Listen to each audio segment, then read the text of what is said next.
All right, welcome back to the All About Nothing podcast. On the phone, we have the mayor of the city of West Columbia, Tem Miles. Welcome to the show again, Tim.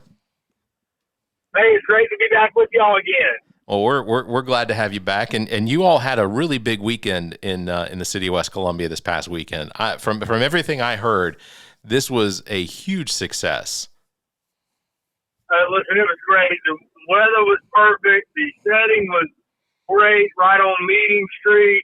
The music was unbelievable, and these aren't like exact numbers. We're still trying to tally it up, but there were about 7 million people there, and it was an absolute great time. Everybody I've talked to had a wonderful time. Tim, I don't know if you know this, but you ought to be a politician. Is what I'm getting out of this. Yeah, I've heard that.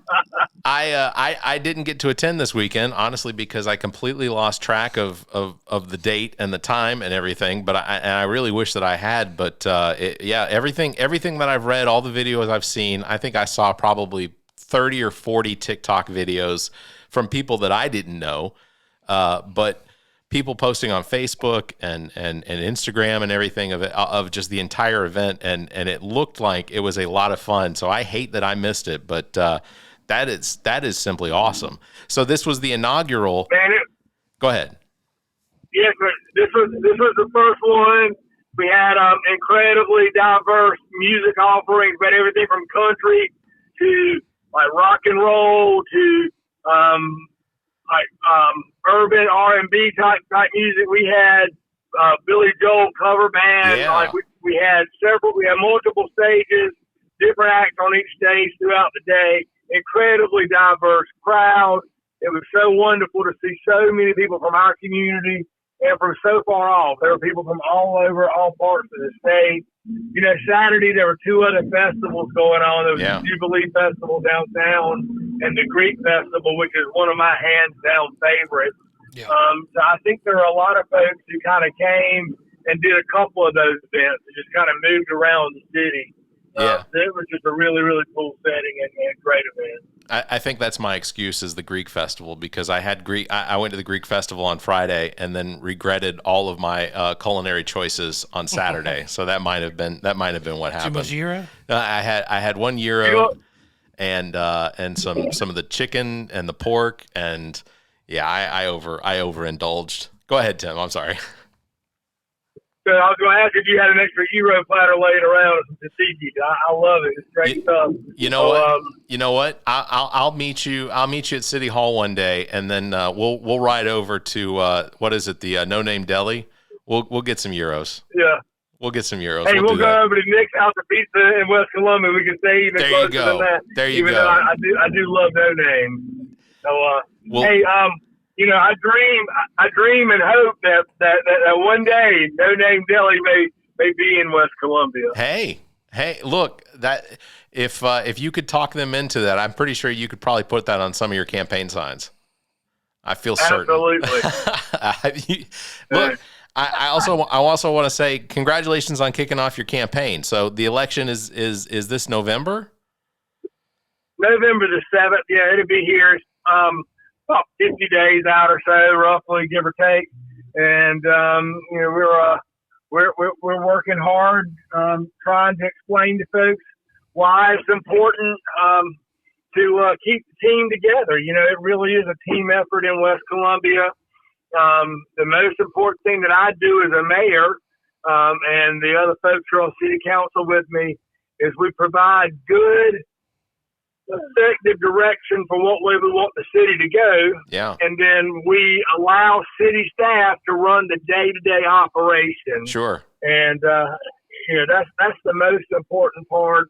That is the secret sauce. Yeah. Is making sure that we give them the proper resources, but that we give them the ability to do their jobs, and then we come back and hold them accountable and make sure that they've properly done it. So, well, the city of West Columbia is not the great city that it is because of me. It's because of the team we have. Sure, absolutely, and that's one of the things that I keep getting from like friends that work in the news industry here in Columbia is that they keep referring to city of West Columbia not as, you know, just West Columbia anymore, but they keep referring it to the sister city of Columbia. It feels like there's more of a, from the Columbia side of the Congaree River, it's starting to feel more and more like they're recognizing the impact that West Columbia has on the Midlands as a whole. So, kudos to you and your staff and everything. So, it's. I was incredibly proud this week. We had the full Columbia City Council over. Well, most of the members of Columbia City Council, including the mayor. We hosted an event down at our amphitheater in West Columbia, along with the mayor of Columbia. I was there.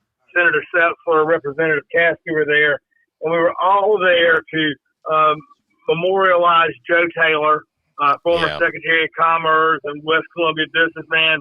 We named the stretch of road, if you're on if you're on Gervais Street between Hugie and the Gervais Street Bridge, and if you're on Meeting Street between State Street and the Gervais Street Bridge, we named that entire stretch the Joe Taylor Way. That's cool. And every person who spoke talked about the collaboration and one community aspect of Columbia and West Columbia. We don't want to lose our separate identities, right? But everything that's good for Columbia is good for us, and everything that's good for us is good for them. So totally, we really do have a great collaboration between us right now. That's fantastic. All right, Tim. Well, thank you very much for the update, and I know we've got more to look forward to because I know we're moving into the holiday season, so we're going to get to see the city decorated and everything. Well, I know that's coming up. Most importantly, we're in the most special time of year, which is football season getting kicked off. Correct. And Tim, absolutely. I'll give you a chance to split your voter base in half. Perfect. Go ahead. Clemson or Carolina? I only pull against Carolina when they play Clemson. Whoa! You heard it there. Tim is not a graduate of the University of South Carolina. No, but don't like it. We'll see you in November. I'm a Citadel Bulldog and a Carolina fan every weekend except for one. Okay, fair enough. Absolutely respect that. So fair enough. Tim, we look forward to the next year's Midtown or the music festival, Meeting Street Music Festival for sure. Because I'm not going to allow myself to miss it next year. We've got Fallback Fest coming up. Oh yeah, that's right. In West Columbia, and the Bridge Dinner. If you were lucky enough to get tickets for the Bridge Dinner this year, we look forward to seeing y'all out on the bridge. Yeah, I didn't get tickets for the Bridge Dinner either. But do you need a number two? Hey, if you need a plus comes 3? Up and I'll give you a call. Please do. Please do. Look, our friend Eric is going to have a baby here soon, so he can't use any of the tickets. So maybe we'll get. That's right. I'm so excited. He's going to be a great dad. I know. Easily one of the best. Like I keep saying it, one of the best people on the planet, Eric and Allie. So yeah, absolutely. Tim, thank you very much for the update, and we're going to check in with you again here after a little while, so that we can get more information, especially to promote the next music festival. Hey, that sounds great. Y'all have a good night. Thank y'all for having me on. All right, you too. Thanks, Thank you Tim. for your time. The All About Nothing podcast may have content and language that isn't appropriate for some. Listener discretion is advised. Recorded live from GOT Sounds Studio in Lexington, South Carolina. This is the All About Nothing podcast with Zac King, Trent Clark, and my dad, Barrett Gruber. All right, welcome to the All About Nothing podcast. I'm Zac King, joined by the man who would have, but he didn't feel like it, Barrett Gruber. I don't even know what that means. I don't in my life, I don't think I've ever done anything or didn't do anything because I didn't feel like it. No, I take that back. I was married once before. Well, we are sans Trent Clark for the moment. Yeah. He is busy directing traffic. Yeah. In fact, if I were to no, I'm just gonna be honest. He's out in the driveway. Yeah. He's out in the driveway. His uncle came up to change the alternator on his car, so he's out there holding the flashlight. We could help, but again, he would have, but he didn't want to. That's exact. Now that one I will go with. There he goes. That one I will go with. All right. So also want to say welcome Nothingers. So if you're a Nothinger, we appreciate your patronage through our membership tiers.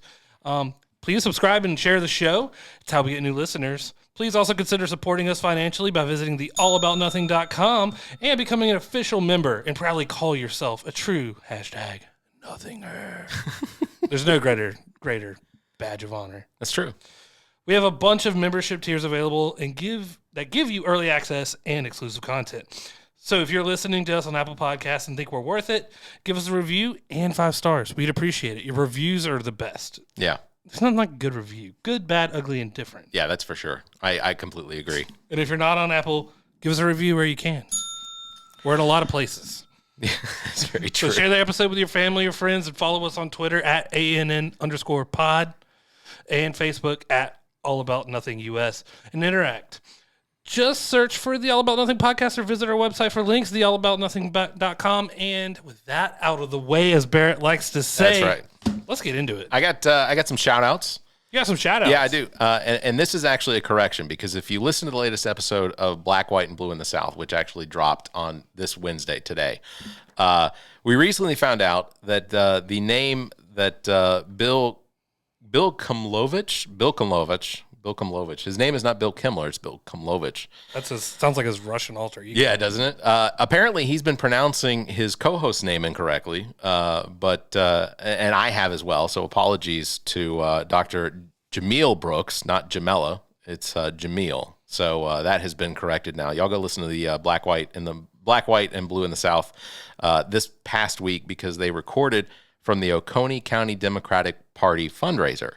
And it was a really, really good episode. They had, I don't remember the names of the individuals that they interviewed, but they had a librarian who discussed a lot of, or discussed, well, not necessarily, but discussed the situation where our superintendent of public education here in South Carolina decided to divorce the state of South Carolina from the Library Association in South Carolina. So they discussed that. It's a really interesting episode. You definitely want to check that out. I have to ask, did Bill Kimlovich, yeah, did he mispronounce her name and get corrected on the episode? So what they did was Bill acknowledged that he had been mispronouncing her name. And then if you listen to the episode, he actually continues to mispronounce it 3 or 4 more times during the episode.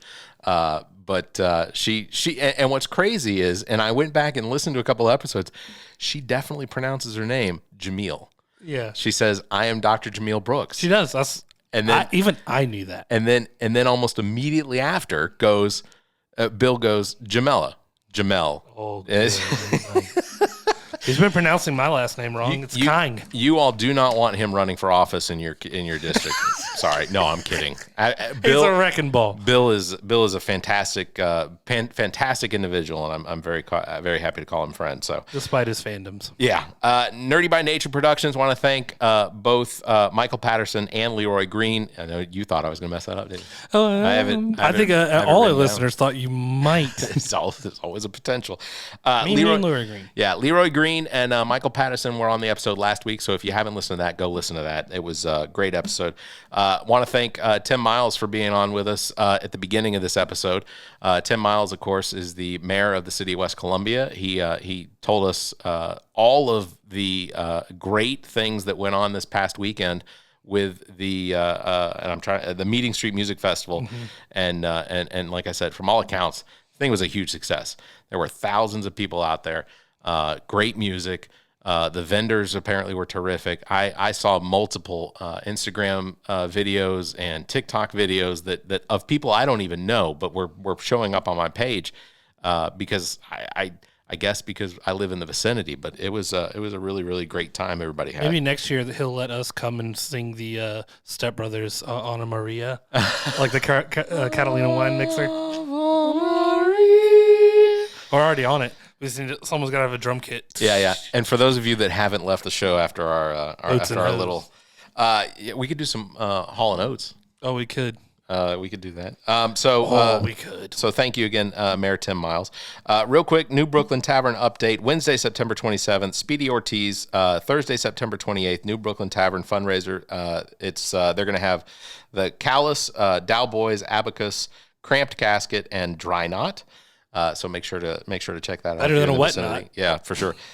Friday, September 29th, Stage Briar album release with 2 slices and Flippants. Saturday, September 30th, Cola King's New Thing, Cola King's New Things, Cola Kings and New Things. Sorry, Britney Spears drag tribute. That might be something to go check out. For sure. Monday, October 2nd, the National Parks. And then Tuesday, October 3rd, it's Quarters of Change and Rebounder. So check that out. Also, shout out to the Atlanta Braves. NewBrooklynTavern.com for details, links, tickets, all that sort of stuff. And shout out to the Atlanta Braves. And I know this is old news by the time people are listening to this, but they clinched the National League East Division. Again, for the sixth time. And also congratulations to Matt Olson, who had his 52nd home run, and by now I'm hoping 53rd or 54th. But he overtook Andrew Jones for the team record there. So, let's just make sure it's clear. 6th year in a row. Yeah, that's huge. Oh, absolutely. That's huge because the National League East is normally not an easy division to win. The Phillies are strong right now. Marlins Mets aren't. Good job, Mets. Yeah, good job. Way to go, Mets. Let's go, Mets. So I think one of the things that I wanted to open up, because I know you're a fan, and I know Trent has not watched it. Have you started watching any of Welcome to Wrexham for season 2 yet? No. Well, then this is going to be spoilers. I'm in a big hangover from Ted Lasso ending. Yeah, that was rough. I was late to the party on Ted Lasso. It was such a good show. Yeah. Still can't watch soccer. I don't give a crap. I wish I have tried so hard. I just can't. It's not and soccer is not really my sport. But one of the things that I like about what Ted Lasso and Welcome to Wrexham does is they have created a situation that I am emotionally involved. Mm-hmm. So if you have the opportunity to watch Ted Lasso, do it, because it's a phenomenal show. It's another one of those Bill Lawrence productions. If you know Bill Lawrence, you know Bill Lawrence did Scrubs. He did the show on Apple TV called Shrinkage. No, Shrinks, yeah, something like that. Fantastic show as well. Yeah, with Harrison Ford. Yeah, Harrison Ford. Harrison Ford's in that, as well as Jason Segel. And it's just a great show. But so Welcome to Wrexham season 2 started last week, and isn't it? You said spoilers, but it's a documentary. It is a documentary. Sports Scores would give spoilers away pretty good, right? Yeah. We if you paid any attention to Wrexham for the 2022-2023 season, you know that they did get promoted. So, but that's not the important part. So if you haven't ever watched Welcome to Wrexham, it's basically a reality type documentary type show. Where Ryan Reynolds and Rob McElhenney. I think the second time you got it right. I think it's McElhenney. They basically invested by purchasing the Wrexham Football Club in Wrexham, England, and the show is basically you get to watch them but it's not necessarily focused on them. It's mostly focused on the team. And not just the team, but also the fans and the town of Wrexham. Yeah, it's very diverse in what they actually cover, which I very much enjoy. Yeah, it tells the story of the pub, the specific fans it follows. Yeah, it's really good. The second episode that aired last night was only a 20-minute episode, because they also then aired a 30 or a 45-minute episode after that. They did episode 3 after that, but the whole reason that I wanted to bring up Wrexham today was because in the second episode this week, they completely focused on a fan whose name is Millie, who is autistic, and she's probably in her early 20s or something like that, as well as Paul Mullen, who is one of the forwards on the soccer team, who has a son who is autistic. Yep. He's like one of their best players. Yeah, he's a very strong power forward. Mm-hmm.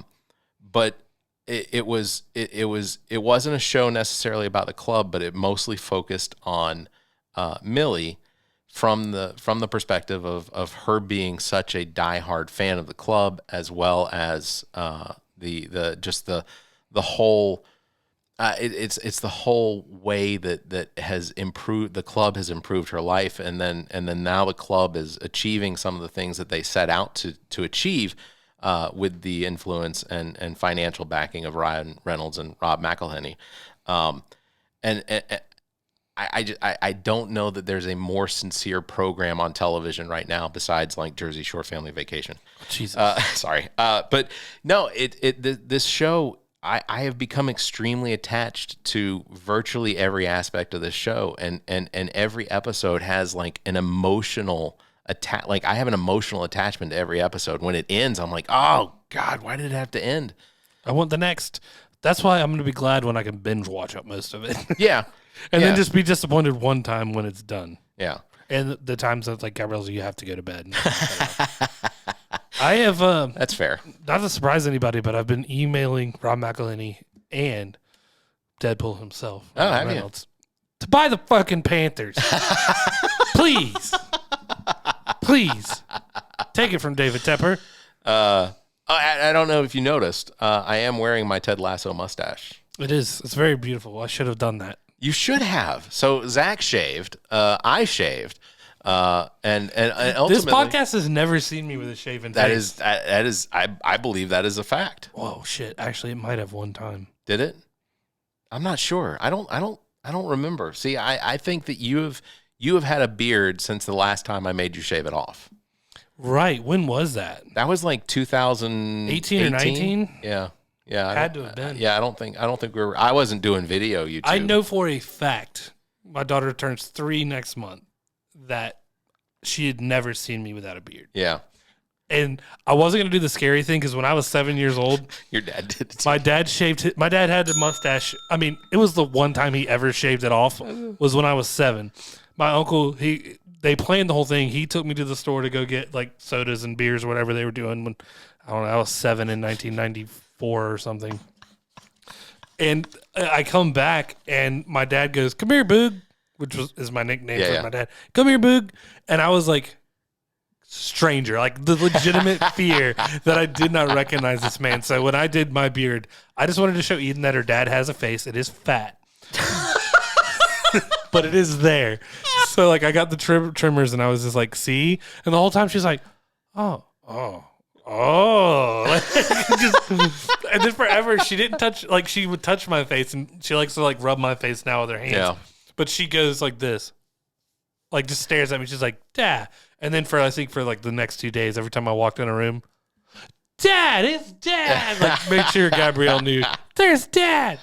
That's great. Yeah, I shaved one time, and I didn't shock the girls. My girls don't really get shocked by anything, but I did shave one time with the intent of trying to see what effect it would have, and it had none. And so now I grow a beard, and then at some point I just shave the beard off. And honestly, I'm going to say this honestly, it was a mistake this time. Yep. Because I did not intend on trimming the beard as low as I did. And as soon as because I had just gotten a haircut, and as soon as I did, I was like, well, the rest of this is coming off. But you get to the point where you're coming around the sides and whatnot, and you're like, you know what? Maybe it's time for beard again. And I'm going to see the Braves play next Thursday. So I'm hoping that Spencer Strider is going to be pitching, and I will proudly wear my Spencer Strider stash. Yeah, you should. It looks good. It's very much. I appreciate it. I think I pull this off. Yeah, you do. A little more stubble, give you that more rugged cop look. You think so? Yeah. Yeah. I was told I need some aviator sunglasses. Yeah, that would work. But no one's getting pulled over by a Honda Element or a Sondor's electric motorcycle. I didn't even hear you come up. Yeah. You're like, yeah, I've been flashing my lights. You didn't. How did I keep up with you? My suspenders are in your door. Yeah. No, that Gabrielle told me. I was like, look, I shaved my face. She's seen it 3 times in the 8 years we've been together, and she was like, yeah, you do have a face. Your beard will come back quickly, though, and for that I'm grateful. Oh, that's harsh. It's not it's a pretty baby face. It is. That's the only thing. Is like, man, you look like a young fat baby. Thanks. I'm gonna save one specific thing to talk about during the second half of the show. Hopefully, Trent will be able to join us for it. But the next thing I wanted to talk about a little bit was are you up on Shohei Ohtani? No. Where's he moving? Where are we going? Well, we don't know yet. But see, here's the thing. It's happening though. Well, nothing can happen until after the World Series is done. Right. So that's when he's up for free agency. But Shohei Ohtani is not going to be able to pitch again until 2025. Whoa, he broke something? He had elbow surgery. Oh. He had elbow surgery. Now, they're saying that he's going to come back for the 2024 season. He'll be able to hit, but he will not be able to pitch. So that makes him a single dimension player. It makes him as good as everybody else. Well, Who doesn't pitch? Yeah, who doesn't? Well, but he can't play in the field, so it actually lessens him a little bit more. Yeah. So he's going to have to DH for a team who's going to shell out so much money to hope that this elbow surgery is successful. Yeah, and ultimately, from what the doctors are saying, the surgery was successful. He did have a successful surgery, and ultimately, that's great. But yeah, some people were figuring that he was going to be somewhere in the range of $500 million, a $500 million contract. But now that we know he's not able to pitch, he's only going to be able to be a designated hitter because he doesn't play the field. Ultimately, I at one point I thought, oh, this would be great for the Braves to go after, but $500 million is a lot of money. I know exactly who will get him for $500 million. The Mets. Yep. Yeah. Yeah, I suspect the Mets are probably going to be interested in a potential $500 million.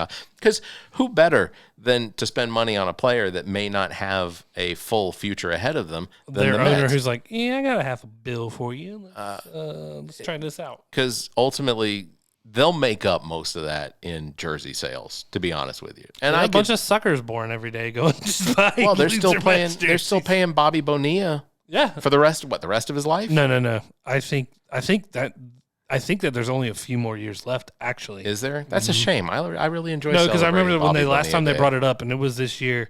Like I think there's actually only 3 years left, if I remember correctly. There's not much left. Oh, Yeah, I had the same thought. That I was like, oh, Bobby Bonilla Day. It's the day everybody gets to laugh at the Mets. Yeah, well, I mean, there's 162 games a year that we get to laugh at the Mets too. So that's shout outs to Frank the Tank because oh yeah, very if entertaining. he was watching this, he would be punching through the door. He would be losing. If you don't know who Frank the Tank is, look him up.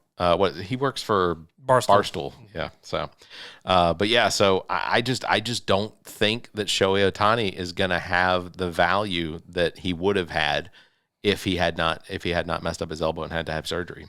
Yeah, but also, you bet that man who was already making bank got his elbow. Shit, I wouldn't blame him if he went back to Korea and got it fixed. I mean, Japan. Japan and got it fixed. Well, he got it fixed. I think he got it fixed in Florida.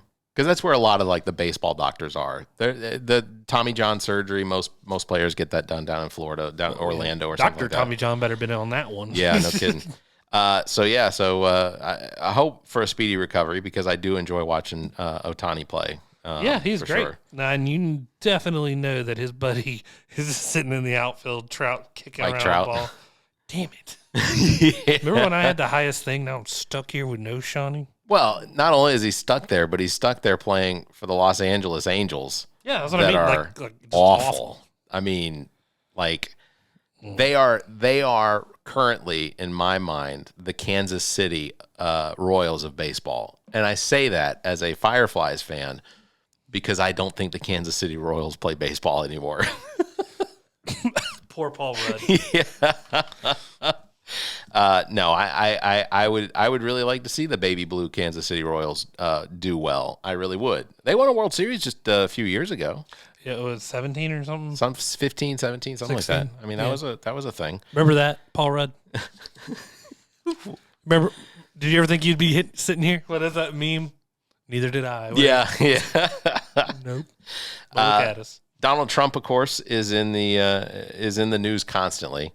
And I'm going to read this verbatim because if I don't, I know I'll mess it up. But a report in the New York Times, Molly Michael, former assistant to Donald Trump at Mar-a-Lago, has given testimony that indicates that former President Trump had on several occasions scribbled notes that he handed to her, and she testified that some of those notes had the word classified in large red print.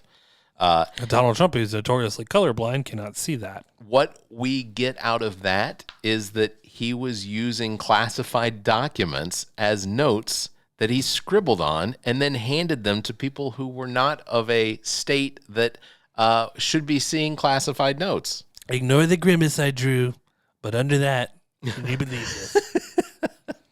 She also testified that Trump told her to play dumb and that she didn't know anything about the boxes in the basement storage.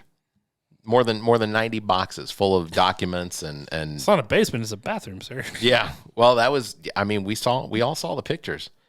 But and Trent's not here to defend Trump. Yeah, and a picture's worth 1,000 indictments. Yeah, yeah. I am constantly amazed at how this information, these type of news stories can break, and still see the amount of support that I see for an incredibly, and this comes from an incredibly flawed individual, but an unbelievably flawed human being. What's funny too is that he recently had some kind of rally, or I don't even know if he came to it, but they had a woman there who was like, I need back surgery and I'm just here to hope Donald Trump will help pay for it. Wow. You mean socialism? You want someone else's help? Not now. Not now. You can't wear that MAGA hat and say that. I saw that our own Lindsey Graham was not one of the indicted individuals in the Georgia case. Oh, let's a man who's full of hot air, if any is Lindsey Graham. Talks about a lot of stuff, never does anything. Yeah, that's fact. More than 20 years in the Senate. He replaced Strom Thurmond when Strom Thurmond passed away, and he won his election. He's won all of his elections. Where's that sweet boy? Let him replace me. I am beginning to suspect that this may be the last reign of Lindsey Graham, and the reason, dude, he can't go anywhere without being booed. Well, not only that, but so 2024 is presidential election. 2026 is the next time that Lindsey Graham would be up for election. The problem is that the only reason that Lindsey Graham got voted in 2020 was because he was riding the coattails of Donald Trump, which he absolutely had to. Well, after you get just embarrassed abysmally. Yeah. Like, what else do? You fall in line. You're like, all right. Well, Lindsey Graham, the election between Lindsey Graham and Jamie Harrison was not super close, and admittedly, a lot of people in South Carolina didn't turn out to vote. So that played more of a role in Lindsey Graham's reelection than Jamie Harrison's loss. So yeah. I will concede that Lindsey Graham won, but I will also recognize that had people in the state of South Carolina turned out to vote, I think that Jamie Harrison would have had a better shot at that seat. But so now fast forward to 2026, the next time that Lindsey Graham is up for reelection, I suspect that because that is not a presidential election year, I suspect that unless, hell freezes over and Donald Trump is elected again, you can disagree with me or not, but I suspect that Lindsey Graham may not run again. No, I think he will. You think he will? I just don't. I don't think there's any incentive for him. Well, I don't think there's any incentive necessarily for him not to. I think he would lose. But I mean, what kind of twilight zone do we live in right now where the people we hate, his own supporters, are now booing them? Yeah. Even Mitch McConnell. Dude just had a stroke on live television and then went to speak and was just getting railed by Kentuckians. Just boo. Yeah. He's like, it was brutal. To tell you why. Then he had a second stroke. Yeah, it was brutal. Speaking of Mitch McConnell, I got another one. So the United States Senate is relaxing its informal dress code to allow senators to dress down every day. Like we needed. Well, it's only for the Senate? Yeah, it's only for the Senate. Sorry, Madge Tadge Vag, you gotta doll it up. You still gotta wear at least 2 or 3 barriers between you and everyone else around you there, Matt. Well, dude, you still gotta wear a bra, yeah. Yeah, so Senator John Fetterman, I'm a big fan of John Fetterman. I like him a lot.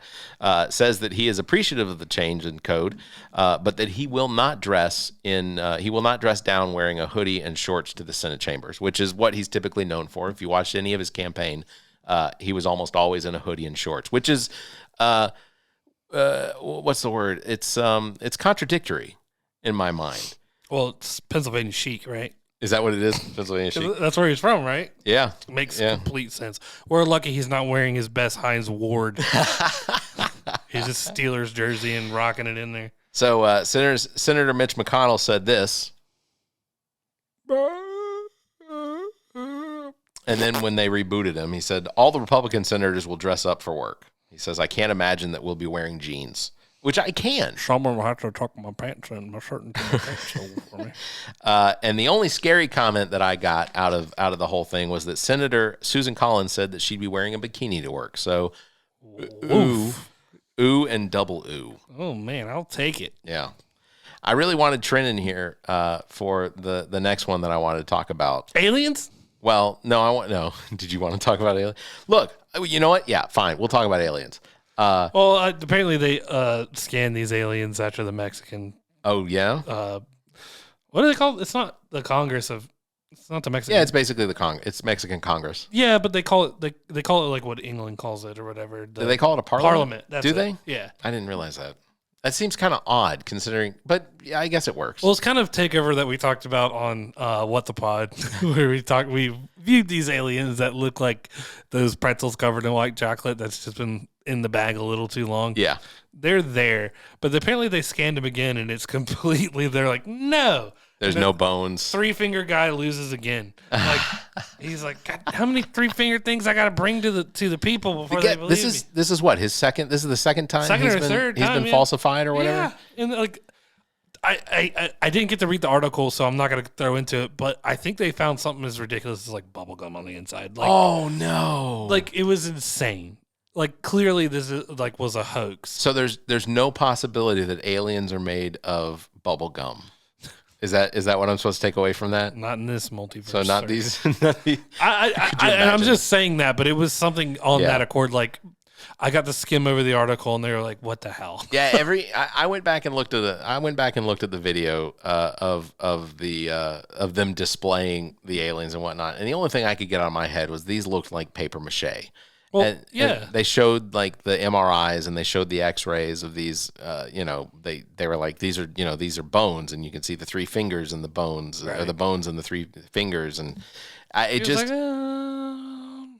what's that? Carl Sagan says. Carl Sagan. Oh, well, extraordinary claims require extraordinary evidence. Yeah. And Neil chimed in. He goes, "All right, the Mexicans brought this forward." And the way you do science is you give it to the rest of the scientific community and let them probe and prod it. And then that's what they did. And I'm pretty sure I will have an update, but I'm pretty sure they came back and were like, what the hell are you talking about? And I've said this before. I'm a little disappointed. You know, that guy who brought it was like, damn. Goddamn Neil went on there. I thought they were just going to take my word for it. Listen, I took your pictures. I showed you the x-rays that I made in Minecraft. And I was just dumbfounded at the idea that, so his claim was that they were so well preserved because they were found inside a cave. For 1,000 years. 1,500 years. They were 1,500 years old, which, by the way, I don't know how you carbon date something. I assume not too much. It's paper mache and chocolate. I guess the assumption was, from his perspective, is that we would just assume that aliens are carbon-based, like human beings. Carbon-based and 3 fingers. Yeah. Which, life forms could be silicon-based. It's just as compatible as carbon. Sure. So, but I don't know. Man. But I imagine there'd have to be you couldn't carbon date a silicon-based. Silicon date? Well, carbon. No, it's in the name, so you would figure not. But it deals with like radioactive decay. That's how you do carbon-14 dating. Yeah. Might not work for silicon. I don't know, but we're all carbon-based life forms, so I think Barrett's correct on that. No. Yeah, but okay, so assuming then that aliens would be carbon-based, because, nothing else so far that's alive has ever been anything but. This feels like a really dumb conversation, because we just know those aliens are fake, and 3 fingers does not make you an alien. That's right.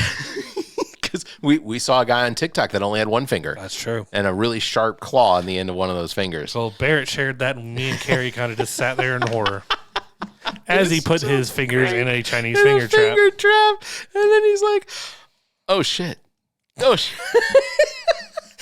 That episode aired on the 15th of September. So go back and listen. Karma is the reason Barrett doesn't play with fireworks, because one day he could be the 1-fingered man playing with a Chinese finger trap. I don't play with fireworks because I think the idea of spending money on something that literally blows up. I mean, it's just look. That is one of my greatest gripes, is the fact that I have neighbors that spend thousands of dollars each holiday to fire off mortars and bottle rockets and just. Well, you're just inside pissed off. The dog won't stop shaking. Out there drunk and having fun. You sons of bitches. Fireworks are the best thing when some drunk people buy them because you just get to watch. You're like, that's the thing. Right. I just don't want to spend the money on fireworks. You don't have to, man. Live in the cul-de-sac. I know. But I that's my thing is like, but it's also because I have neighbors that will shoot fireworks off until I'm waking up the next morning. That's the true crux of the issue. You have a designated day to shoot these things, not 4 days before and 25 days after. I don't think they subscribe to Nextdoor.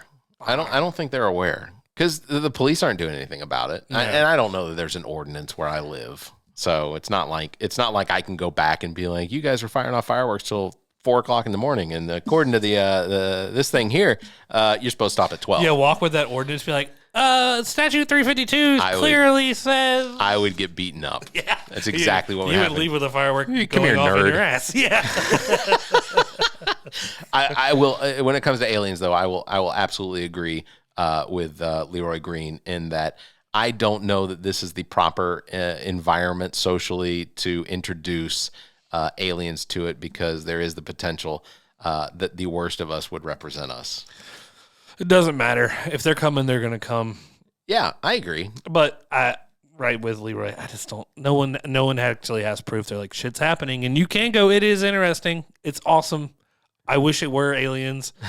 And they're avoiding us, and it's kind of like just that cat running away from a child who wants to play with it too much. They're like, well, come back. Why don't you want to? You don't want to hang out with? Like, we have cool stuff, and they're like, I'm gonna go. Like, yeah, we'll check in with you later. We'll see if you're still around. Give you another 2.5 mil. Yeah. See if evolution. Oh, we definitely won't be around in 2.5 million years. No. There's no way. All right, we'll take a break. This is the All About Nothing podcast. Zac and Barrett, Trent's outside. And we'll see if we can get him back in here for the second half of the episode. We'll try. All right. The All About Nothing podcast. This is Michael Patterson from Nerdy by Nature Productions, and you're listening to Zac, Trent, and Barrett on the All About Nothing podcast. All right, and welcome back to the All About Nothing podcast. Zac, Barrett. Yeah, we are Sans Trent again. Sans Trent. I now understand why I messed that up. Because I'm saying Sans Trent, but because I already marble mouth through things on occasion, I would say Trans Trent, which is incorrect. Yeah. He is. As at this point in time, incorrect. You never. Look, to be honest with you, you never know what the future holds. People make personal decisions, and ultimately, I'm perfectly fine with whatever decisions Trent decides to make in that future endeavor. I'm not saying that he's thinking about it. I'm not saying he's not. I don't know. We haven't discussed it. Well, I'm enjoying doing the intros, but it's probably the worst time for my voice too. Is it making it a little rough? Like for 3 weeks, non-COVID stuff, but just sinus. Like, it's been ravaging me. Yeah, I got a buddy at work who his daughter got viral pneumonia, and then he got it. Yep. So, and I didn't even know pneumonia was something you could pass to somebody. Like until he threw in the viral part. The viral part is like it's a separate type of pneumonia. Completely threw me off because I was like, you can't pass pneumonia to somebody. I just keep admiring that mustache. It looks good. I'm sorry. Yep. Barrett, check out his new gay porn. Gary does Dallas. Baba Booey. Oh, Barry does Dallas. Baba Booey. So let's see. I do want to discuss the looming shutdown, but I want to attach myself to the. That is a Republican threat of a shutdown so far. Yeah. So that's essentially what I want to discuss. So, and it's not necessarily that it's Democrats versus Republicans that are not being able to get this done. So basically to give you a little background, if you don't know, which seems weird because this podcast typically goes political. We have to at the end of every fiscal year, our Congress has to come up with a budget, which is actually abnormal across most of the planet. Because in most countries, when they can't come up with a budget for the next year, they just rely on the budget from the year before. Yeah. So that they can continue. What's our budget from the year before, Barrett? What is the budget? I don't know. No. What's left over from it? No. Well, it's not leftover. They just say, okay, well, we're gonna have the same budget for this next year that we had the year before. Yeah. I thought you meant like there was some left over because every other country is so much more economically diligent than we are. It's all fake money. It doesn't matter. Yeah. Like it's not. Our government writes checks, and they're we're not on the gold standard anymore. You heard it here. Go out, buy all the credit cards. Yeah. Just use them. Well, they get to. We don't get to. They get to. Well, I'll tell you. Here's how we stop it. All them UFO black market off the book things. Got to stop it. Let's retire 6 out of the 11 aircraft carriers that we have.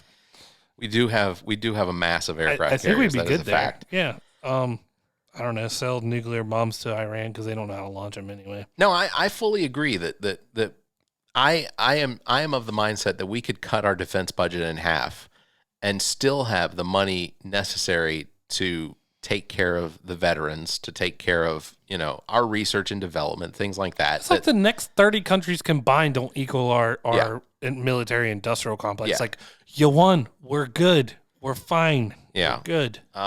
So essentially, just to give you some background. So again, every year on September 30th is the deadline for our Congress to pass a budget that gets then passed into law.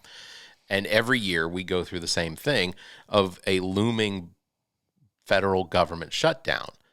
And a lot of people ask questions about what that means. And ultimately, what it means is that if our government can't come up with a budget and and our federal government has to shut down, basically everything except essential workers get furloughed. And and basically this is the reason. So infighting between the MAGA Trump wing of the Republican Party and the traditional Republican Party seems to be reaching an impasse in being able to pass a budgetary spending bill that will keep the federal government open. So for those Republicans listening, recognize that if you voted for any of these MAGA Republicans, the ones that stand by Trump or that do everything to get Trump to smile at them, When it's their whole character, their personality is Trump. That ultimately these are the people that are at fault, as well as Representative and current Speaker of the House, what's his face? Kevin McCarthy. Because Kevin McCarthy has no balls. And the only thing he is concerned about is not working to take care of the United States, not working in Congress to make the United States be great. He is only working to keep his job. Because if he pisses off anyone in the MAGA wing of the Republican Party just a little bit more, they will threaten to kick him out of that seat and then initiate a revote or initiate a vote to get a new one. So what a stringent, just line to be towing. It's ridiculous. It's like you're not representing your people at all anymore. Threw that out the window. You're now trying to toe a line with your constituents who are insane. Yeah. If you live in California and you are in California's 20th congressional district, just understand that if you voted for Kevin McCarthy to stay in the office in 2022, you're at fault for this too. This is partly your fault as well.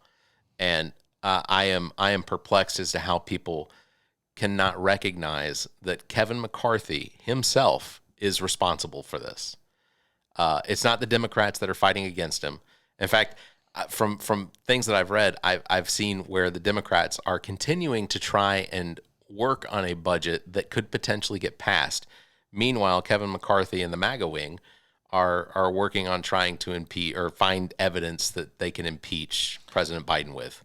And dude, if it was easy enough, then do it. Yeah, right? If there's evidence, impeach him. I don't care. The difference between us and when Trump was impeached twice, there was so much evidence, and he's such an asshole. We all get it. The people who cared solely on the grounds that that's our president. Dude, if Biden did something bad, me and Barrett will be the first ones going, lock his ass up. Yeah, absolutely. Yeah. Oh, did Kamala have something? Lock her up too. Take the whole Biden family tree and cut it down for all I care if they all did something. That ain't it. It's just grabbing at straws at this point. Well, and what they're essentially going, what some of the Republicans in this whole inquiry are claiming is that they have evidence that Joe Biden, and I don't think as president, but maybe as president, I'm not entirely certain. Well, but at least apparently, a sitting member of the government. well, I'm having a hard time understanding exactly at what point certain things took place. But so the claim is that in a phone call with Ukraine, that President Biden at some point told them that if they didn't fire the prosecutor that was looking into the situation with Burisma, that Biden would withhold $1 billion in aid, which doesn't make any sense. And the only reason I say that is because... Didn't they misplace 5 at one time? Yeah, well, the it doesn't make sense because I don't think Biden had any control at the time that they're saying this took place. I don't think he was president at the time, and I definitely don't think that he was vice president at the time. And even if he was vice president, look, Congress is the one that decides money going out. I don't think Ukraine had a situation when Biden was a senator. So I just don't understand the whole timeline. No, and it's like, if it's that clear, present it. Yeah. Like Donald Trump, he didn't try to overthrow the government. Just press play on January 6th. There's plenty of YouTube videos. It was so laughable. And this just feels like I'll show you if you want to try to impeach a Republican Party president. Like, it feels so tit for tat. It's so fucking dumb. You're literally wasting everybody's time unless you have evidence and you're just sitting on it and you're like, we're getting a good case together. Well, that's like Hunter Biden's laptop. There was this claim that Hunter Biden had a laptop that had apparently a bunch of information on it about. And he gave it to a blind guy to fix. Yeah, the blind guy recognized that Hunter Biden came in with this laptop. Look, they haven't charged Hunter Biden with any crimes except for like 3 gun crimes, because I guess he's not allowed to have a gun because is he convicted of anything? I don't know. I like the worst thing I've heard him do that's not illegal is like apparently he had porn videos on Pornhub. I don't think that's a well. And then they showed him on the floor of maybe he's full Congress. of drugs, but like, okay, like, but he's not the president. Yeah. Well, and would you not try to save your kid? Now, if Biden overstepped any line to try to protect his. Yeah, agreed. If Biden were to step forward and say, "All right, well, my son's been charged with this crime, I'm going to go ahead and pardon him." Yeah, I'd absolutely have an issue with that. Absolutely. If Donald Trump tried to pardon Donald Trump Jr. or Eric Trump for something that I felt like needed to be, investigated and prosecuted, then I would say prosecute them. If Hunter Biden has actually done something wrong, prosecute him. But I'm dumbfounded by some of these right-wing Republicans in this situation, because there is, in most cases, they are so Second Amendment like driven that I absolutely would think that just based purely on these charges or the indictment that Hunter Biden's facing, that they would be on board with supporting Hunter Biden in this situation. Like, right. To me, it's so bizarre. It's just goes completely against their grain that they would be all in favor of Hunter Biden being convicted for gun crimes or having a gun on him or something like that. Well, it's like they only care when it affects you. It's that kind of thing. Like, everyone likes that Schadenfreude to see like a hurricane come. You're like, sucks to live in Florida. Like, but when the hurricane's coming and knocking on your door. Yeah, like when a hurricane comes to Florida, like, you should pick somewhere else better to live. Yeah, and then the hurricane hits South Carolina, and then we're like, well, we got to stay here. Yeah, the hurricane's got guns. Like, it's just insane. Like, I do not get any of it, and I've had a brother try to explain it to me. He doesn't listen, but he definitely. And I was like, Hunter, this sounds like insane stuff. So your brother's on the other side. Yeah, I didn't see that one coming, but I was like, dude, like, then arrest him. But they're gonna. I'm like, well, then like arrest him. Yeah. Do it. Like, what else can I tell you? But like, then do it. No one. You just know already that the shit you have is so weak, thin and weak that like if you brought it before a judge, they'd be like, what am I supposed to do with this? Yeah. You heard from a guy who was blind that he saw Hunter Biden sneak out. Like, what is this? Yeah. Like, it just whatever, dude. So, well, and also it just boils down to like once you start making points to somebody who believes this. Oh yeah, then they're like, but pedophilia is bad. You're like, okay, yes, but where did that come from? Yeah. Remember the warehouse, the basement, and like, okay, now we're going back down the Q hole. Like, what is this? Yeah. Oh, by the way, Happy Rapture Day. Oh, was that today? Yeah, September 23rd is apparently it might be Rapture Day every year. You're still here. I'm still here. So I guess we're not part of the chosen. Well, I knew I wasn't going. I was just looking for the new lease of space. That's what I was going to say. Look, I'm all in favor of this rapture thing because I'm just going to say I have to assume that some of the individuals that would potentially be raptured are some of the people that I would be okay with being raptured. Just I'm putting that out there. And if you're not listening now, it's because you potentially were raptured. Well, and part of the rapture is that the Antichrist, which is you have Superman, you got to have Bizarro Superman. Yeah. The Antichrist is supposed to be a world leader who everyone's just all about. Yeah. We sure as shit don't have that. No. It could have been Justin Trudeau. Yeah, I was gonna say at one point I think it was Justin Trudeau, but it's like oh well, he's a little aggressive. Yeah. Turns out even if you know quantum mechanics, you can be weird. Yeah. Even if you're a male model. Doing GQ shoots while you're president of Canada. But if we knew his dad, who was also prime minister, we kind of saw this coming, right? Yeah. There were warning signs. So this is essentially what gets shut down. So federal agencies must discontinue all non-essential discretionary funding functions until new funding legislation is passed. Legislation is passed and then signed into law. So federal employees that are non-essential will be told not to report to work. Federal senators, representatives, federal judges, and such are expected to return to work or continue working, even if their pay is paused during the shutdown. Now, the last shutdown that was from December of 2018 to January 2019, it lasted 35 days, and it was because President Trump was forceful, and MAGA Republicans also, about getting funding added to the bill that included building of the border wall that, by the way, Mexico was supposed to pay for. Yep. We can't get that money that we need for Mexico to build the wall that they're paying for. Literally held the government hostage. Air traffic controllers. So this is something interesting. Air traffic controllers are federal employees. Yeah. They are part of the group that would not receive pay during that time. Do you want air traffic controllers to not get paid for a job that is extremely stressful? Like, again, this is Kevin McCarthy's fault. And ultimately, as a side, anyone that voted for Kevin McCarthy, this is your fault too. Well, and two, like sanitation workers that are federally funded, like the trash cans are overpouring. And you have to know how pissed to be a citizen of Washington, D.C. and pay all these taxes and then not have any of the representation that is causing a lockdown in your city specifically, to just walk around and be like, God damn it, I can't even do anything about this because I don't have anyone representing me. Yeah. Isn't that ridiculous? Yeah. It's really stupid. What is this? What is America? What are we doing? So likely 1.2 million federal non-essential employees will be furloughed if this happens. Now, the last shutdown left no one to clean up, like you're saying, the National Mall in Washington, D.C., and I still remember the videos watching the building mounds of trash in these trash cans, because ultimately we as human beings apparently are too stupid to recognize that if a trash can is full, to do something about it. Well, but we might want to find a different trash can. I get that nobody's going to empty add to that the trash pile. can. Yeah, well, it just seems asinine.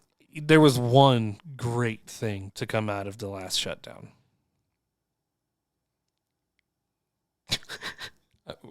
This is dead air. I know. I was hoping you would guess. I thought you were dramatically pausing. What was it?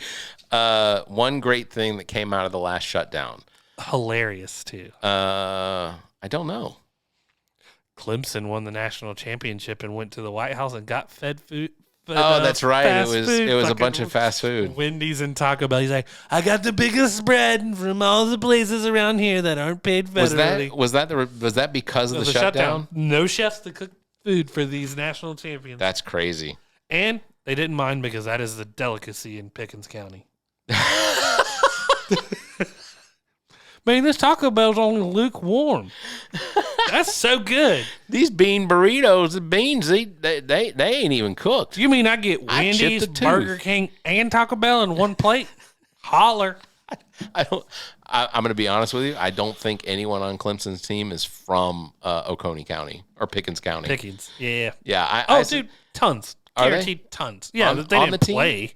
Yeah, I was going to say. No, they didn't play. They sat on the bench probably, but come on. They got a ring. Do you get a ring for national championship? Do you get a ring? Okay. I didn't know. You and I wouldn't know. That's the one Burn Clemson gets. Georgia Tech hasn't won a national championship. And South Carolina, actually, we wouldn't know. Baseball. That's true. And women's basketball. That's true. So science and research gets shut down. NASA will get shut down, which I have to assume is going to put another hitch in the in our attempt to get to Mars. You know, Nah. I don't think we need to be doing that too quickly. It's the moon that we're going to next. Yeah, the moon's going next, but I think they have plans for that. What, in 2024 and 2025? Yeah. So national parks shut down in 2018, 2019, cost the United States $11 million in revenue. And I get that doesn't sound like a lot, but it's significant when it comes to the fact that the national parks have a very small budget to them anyway, and they use that revenue for the national parks. And when you see a plastic bag stuck on a duck's head and you voted for Kevin McCarthy, that is your fault. That is your fault. That is right. So the Republicans could cause the recession of 2023. The government shutdown could potentially put us into a recession, which, you know, we're already in. If drive us deeper into it. One of the craziest things is when I hear, you know, there's a recession coming, there's a market crash coming, all of these things, and when we keep not, when, you know, they said by the end of the summer we were going to be in a recession. Well, we're not technically in a recession right now because while interest rates are still high, the deficit spending, or I don't want to say that. The Fed is a Ponzi scheme. But we haven't moved into that stage. We've still seen growth quarter after quarter over the course of the last 2 years, and so ultimately we have now is our pay increased by the amount that it should have by now? No, it hasn't. But it's just crazy to me that every time, like, we hit one of those milestones where they said we should be in a recession or we're going to be in a recession by this point, and we haven't. It's always, well, it's still coming. And ultimately, I wonder if this isn't some ploy in order to create a recession so that the Republicans say, oh, well, see, now the economy's bad because Biden's president. Well, and it always does that thing, the Democrats will get on. So if a Democratic Party wins the presidency again, I'm not just saying Biden, you're starting to repair the things done by the previous Republican administration, and then the Republicans will get the next one, right, and then fuck it up, and then go, look, yeah, it's like, but dude, you did it, yeah. Obama fixed Bush's shit. Ultimately, this is a huge ideology issue between the MAGA Republicans and the traditional conservative Republicans, which, by the way, the right wing of the MAGA party, the MAGA wing of the right wing party is a tiny minority. And it's amazing to me how much power they have as an influence over Kevin McCarthy, who, again, has no balls. Well, it's like being complacent to a murder. You're like, this is crazy, right? And you're like, I don't feel that way, but here I am. Yeah. We're all wearing the same jerseys, right, guys? Oh. Yeah, for the most part, it seems as though Democrats are attempting to, at least, even with the infighting between the two groups of Republicans, the Democrats are still trying to push forward to bring legislation, to bring a bill that could potentially get this resolved before. And we may not see a shutdown. It's entirely possible. It's the 20th. Yeah. We're recording on Wednesday, the 20th right now. It is entirely possible that this could get taken care of. That would be the only thing that even looks remotely good about it, right? Yeah. Like them just being like, we're going to avoid this because we're going to use our heads for a minute. Yeah. But when it comes to, not to bring it all back to aliens, but they recently had that hearing with all the whistleblowers and stuff. Right. The disparity between what Democratic congresspeople and Republican congresspeople asked, the questions, the dude from Kentucky that's a Republican was like, so aliens are out here and they're going to blow our faces off. And what? And then you'd have Ocasio-Cortez. She would come out and be like, oh yeah. She would be like, all right, so so let's just kind of say the subject is this, but so do you truly believe that there are off-book operations happening without that's oversight? a legitimate question. That's the biggest legitimate question. Ultimately. And then Matt Gaetz is like, aliens. Yeah, ultimately, I don't I ultimately don't care. I mean, I do care if there are aliens, but I care more about the fact that there are government agencies that are working outside of regulations. That there's potentially government agencies that, like the Men in Black. Yeah. Like there's this idea that there is a government agency called the Men in Black that if you see a UFO or you make a claim about a UFO, that there are individuals that will come and visit you or harass you or Yeah. Is there a sub-government working on its own, doing whatever they're doing, whether it's testing our own stuff or whatever? Are they working without oversight from the government that the people vote on? Yeah. That's the biggest problem. That's the part that bothers me the most. And if it turns out when you scrape all that off and you get these people to pay for it, if they're aliens at the end of the day, weird. Yeah. But the biggest thing is that the government has to be responsible for all the fingers on their hands. Right. And if there's ones going off and doing things without one hand knowing, that's a problem. Yeah. I think that is the takeaway that people need to have, is that there is the potential that we have a sub or a prime government that is doing things that we don't know anything about. And I know that there's conspiracy theories that the government does these things or does those things or whatever, that ultimately we, when it comes to like research and development for planes and jets like that, I got news for you. That's being done by Lockheed Martin and Boeing. Yeah, those are publicly traded companies, and they have shareholders that they are responsible to.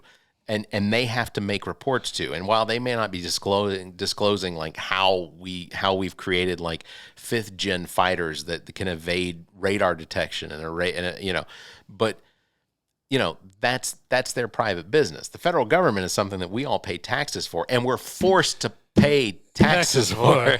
Yeah. But when the VP of Lockheed Martin, for instance, this is all just saying, is working and controlling government funds and assets to search for things they're doing, well, then now you're paying Lockheed Martin and not telling anybody else about it. Right. Like, you can't do that. Yeah. We have a budget, and if we're sitting in this tank of a shithole of a debt, that if there's off-books things draining, of course you're not going to account for it. Of course you can't account for it.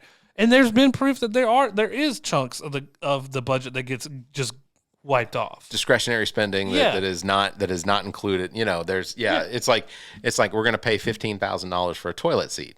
Well, a toilet seat obviously doesn't cost $15,000. It's a $50 or $40 purchase. Yeah. Yeah, but that other $14,960 just gets swept away to something else. And there's got to be an accountant just deep in the government somewhere. That is like, what the fuck? Ultimately, that is one of the things that, and again, I absolutely support our military. I absolutely believe that our veterans should be taken care of, and active duty military now should be taken care of as they need to be taken care of. But I will also say this, that the Pentagon needs to be audited. Yeah, quit playing war and help the veterans. Let's do that. There needs to be an audit of our defense our defense group, whether it's Homeland Security or it's the Pentagon or our Department of Defense, whatever. Yeah.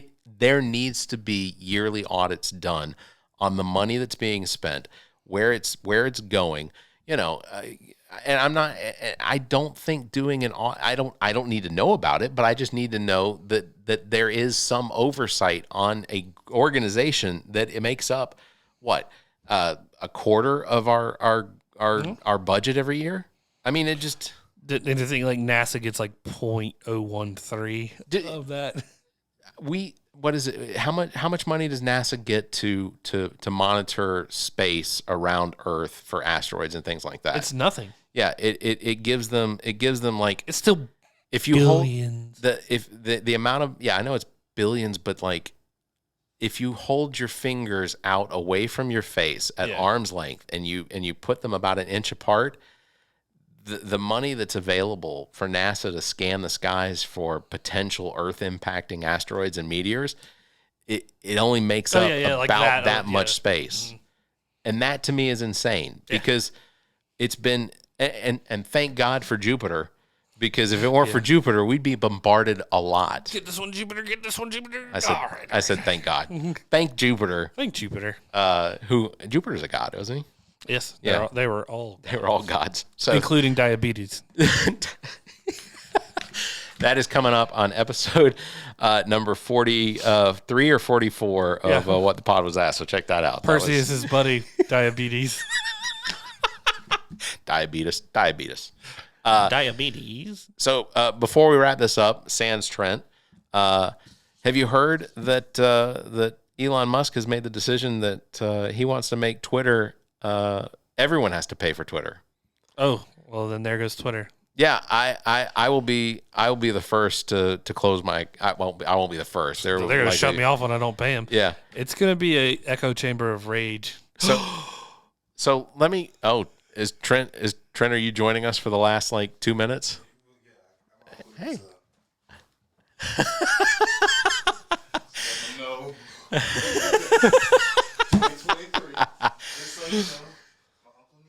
Oh, he needs a light. So Trent is in the process of taking a light because Trent is actually out in the driveway of the studio getting his alternator replaced because his car's been down. How long has your car been down? About a month. It's been about a month. Now he blamed me. It was because it didn't happen until he got his brakes changed. Correct. And I made the suggestion a year ago to get his brakes changed because it sounded like he was running over small children with the amount of screaming that is. That's what it is. So new brakes caused his alternator to go out. Thank you, Barry. I'm going to apologize to Trent in a more romantic way later. Roses and bubble bath. Yeah, that make that awkward. So Elon Musk is potentially trying to change Twitter to a pay site, which I just want to point this out. I am not on the Elon Musk train. I'm appreciative of some of the investments that he's made into things that are benefiting the world. But I also want to point out that it was Elon Musk's decision to shut down Starlink over Ukraine, which had an impact on the Ukrainian army defending themselves in Crimea. I also want to point out that he spent $44 billion on Twitter, basically to just create a neo-Nazi safe haven. I'm going to make that accusation. I don't know. I don't see a bunch of neo-Nazi stuff. Those are almost all the only people on there that have blue check marks. That and every college football fan. Yeah. I don't know. I think that doing away with those safeguards of just being like, guess what? Don't say the N-word and other derogatory things. Get that being taken away. It's pretty ridiculous. But to the point, I will say this: there's not been a demonstrable difference for my Twitter interactions outside of same. When you see someone with a blue check mark and oh, you're vain. You're just paying for that. Yeah. You must be a Taurus. I am. No, I'm talking about the people with the blue check marks. Oh no, I don't have a blue check mark. Not willing to throw that $8 a month at the old Twitterscape. No, I'm not barely being a member of our own podcast, much less contributing to the rest of it. No, joking. Yeah, I also want to point this out. Elon Musk is one of the largest defense. He has his company. One of his companies has one of the largest defense contracts in the United States. Mm-hmm. The amount of power that this individual has as owning these companies is slightly frightening to me. Yeah. And on a whim, he took a very successful platform in Twitter and basically that was so dumb. He destroyed. I mean, I'm not saying he destroyed it, but it does not work as well as it used to. Right. Well, it's there was no need for it. Even I'm trying to tell you that for me personally, my experience, you messed up the logo and called it something dumb. Yeah. That's the biggest thing. And the rest of it is you just gave the platform for somebody who wants to be bigoted the ability to do so. Yeah. For $44 billion, what that was? It was $44 billion.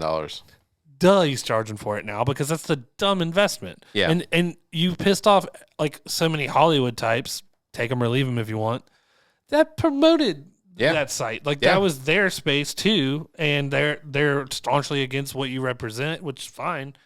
But look what you did. Because now, of course, that should not be a surprise to anybody that someone's going to, for one, pay for your check mark, but now what, $5 a month to go have Twitter, Yeah. no thanks. No, it's not going to be me. I'm going to Truth Social. We will.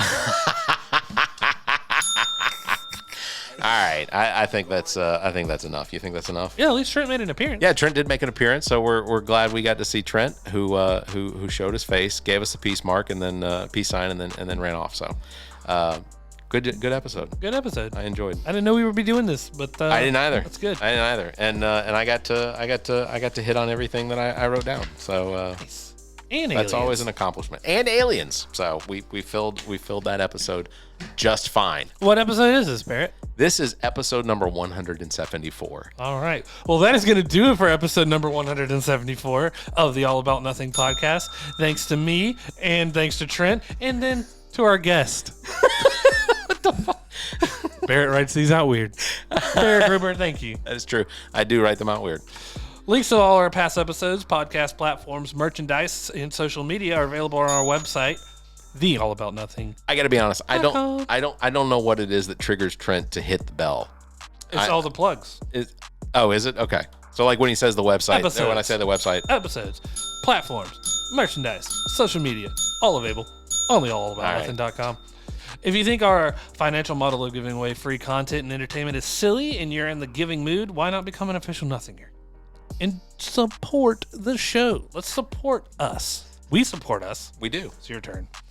Visit theallaboutnothing.com and click our hashtag support link near the top of the page, and you can subscribe monthly at a varying level of membership tiers, or click on the hashtag tips link and give us a one-time donation.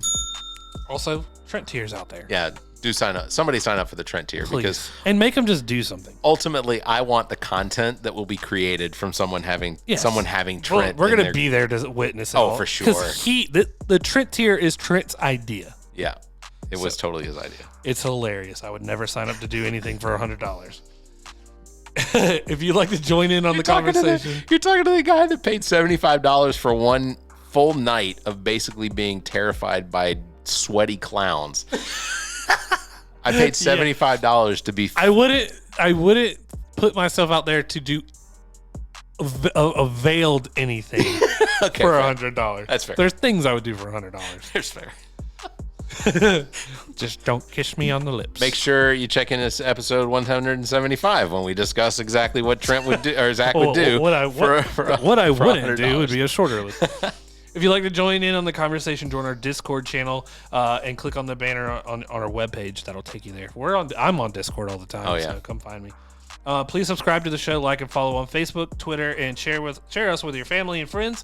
Thank you for listening. You all stay safe and Have a week. The All About Nothing podcast is produced and engineered by me, Barrett Gruber, and recorded at the podcast studio at GOT Sound Studio in Lexington, South Carolina. GOT Sound Studio is owned and operated by Neek the Geek. Visit gotsoundstudio.com for details on studio rental, production, and engineering. Thanks to Cake for our intro music, Sick of You. You can follow everything Cake the Band at cakemusic.com. Thanks to Muff the Producer for our outro music. You can follow Muff on Instagram at Muff the Producer. Thanks to Trent Clark, aka DJ Lonzo. Join him weekly at the venue in Columbia, South Carolina for the Saturday All-Star Drag Brunch and Sundays at the Review Drag Brunch. You can also contact Trent for all your entertainment needs. Trent at theallaboutnothing.com and on Instagram at TheRealDJLonzo. You can also phone him 803-262-7982. Thanks to Zach King. You can follow him on Instagram at KingZach07 and on Twitter at CarolinaKing21. I am Barrett Gruber. You can follow me on Instagram and Twitter at Barrett Gruber or visit my Linktree /Barrett Gruber. Want to support the show? Visit our webpage, theallaboutnothing.com, and become a member. There are several tiers available, including memberships that give you early access to episodes as well as exclusive content. Visit theallaboutnothing.com. To find links to our social media, merchandise, and past episodes, visit theallaboutnothing.com. If you'd like to be heard on the show, you can call and leave us a message. Dial 803-672-0533. If the time between these episodes is more than you can handle, check out our partner podcast. Zach and I host What the Pod Was That with Carrie Simmons. Visit whatthepodwasthat.com for links and details. Me takes a deep dive down the rabbit hole in episodes of Welcome to Wonderland. Available on all the podcast platforms. Visit WTWLpod.com for details. Check out DJ Lonzo's Top 5, available on all of the podcast platforms. As well, you can listen to the political and social conversation between Dr. Jamela Brooks and Bill Kimmler on Black, White, and Blue in the South, available wherever you listen to podcasts. Please subscribe and share this show. If you're on YouTube, please like and hit the notification bell. The All About Nothing podcast is a product of Big Media. Copyright 2023. Thank you for listening.